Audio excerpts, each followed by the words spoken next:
Right, I'll tell you something that makes me really mad this time.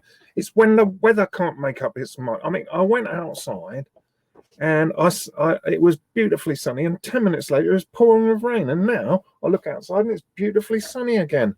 It's doing it to taunt me. I know it's doing it deliberately. Anyway, another thing that makes me absolutely seethe is people who think that multiplying fractions is difficult, because it isn't. It's the easy one. So if we take, for example, 1/4 times 1/2, I hope you would agree that is multiplying fractions. All we have to do is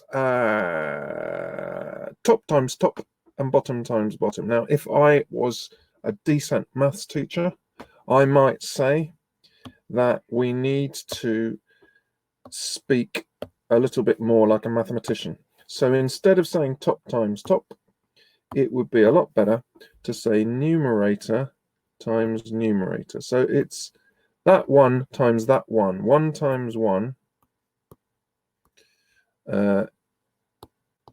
Last time I looked is 1. Okay, so our multiplication is simple. It's 1 times 1 and then 4 times 2. The two denominators, not the bottoms, the two denominators is 4 times 2, which equals 8. So the answer to 1/4 times 1/2 is 1/8. This works for mixed numbers, improper fractions, whatever you have.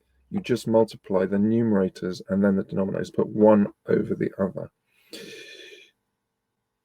Something that I find really annoying is that if we put this another way around, we could put a word in here. We could say 1/2 of 1/4. Now, if you think about it, and you've got 1/4 of some random cake or pizza, it makes me seethe when they always talk about cake or pizza. But there's 1/4 of it.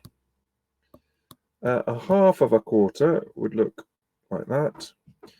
And 1/2 of 1/4 is 1/8. You'd get 8 of those around your circle.